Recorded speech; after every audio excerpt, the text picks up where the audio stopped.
கனடாவில் போதைக்கு அடிமையானவர்களை குணப்படுத்தும் வகையில் சுகாதாரத்துறை புதிய வசதிகளை அறிமுகப்படுத்தியுள்ளது. அது குறித்த தகவல்களை தருகிறார் கனடாவில் இருக்கும் செய்தியாளர் மானசா. டொரண்டோவில் போதை அடிமைகளுக்கென்று ஊசியிடும் தளங்கள் அமைக்கப்பட இருக்கின்றன. இதற்கென்று 3 இடங்களையும் தேர்ந்தெடுத்திருக்கிறார்கள்.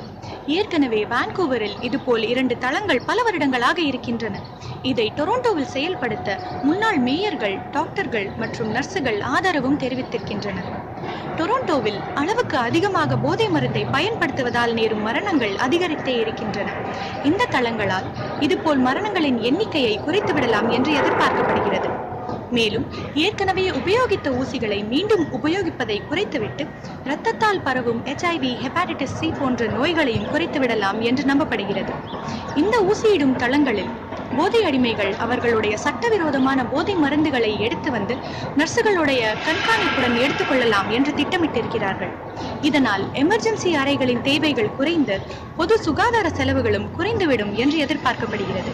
கூடுதலாக கண்காணிப்பாளர்களுக்கும் போதை அடிமைகளுக்கும் நல்லுறவு ஏற்பட்டுவிட்டால் அடிமைத்தனத்தை குணமாக்கவும் வழி பிறக்கும் என்று நம்பப்படுகிறது. புதிய தலைமுறைக்காக கனடாவிலிருந்து மானசா.